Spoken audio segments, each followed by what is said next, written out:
So to look inward.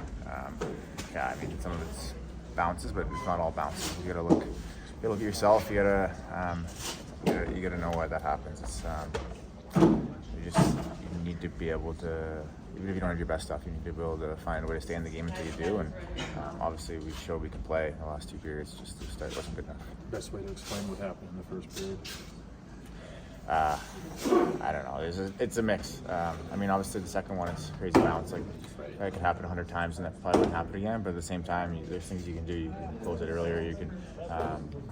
There is ways to avoid that situation. So, like you can look at it as a bounce, but at the same time, you can look at it as you need to maybe be a little closer, things like that. So it's not, you're not just gonna wash it and say, "Oh, it's a bad bounce. It's not my fault." There's things that you can do, and you just need to look at it and be better.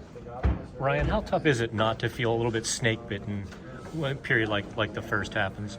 Yeah, I mean, there's no pity parties going on. You don't want to say like, "Oh, hits your stick, it's a bad bounce, that shouldn't happen, poor me." Like it's hockey, it happens. It's a game of mistakes, and you need to find ways to stay in games. You need to claw back in games, which we clawed back into it, but we need to find a way to mitigate the damage at the start.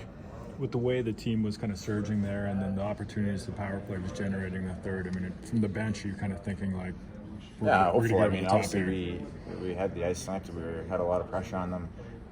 Our power play scored a big goal early, and then I mean, we just couldn't find the last one that we needed. But after a very poor start, we showed a lot of resilience clawing back in the game.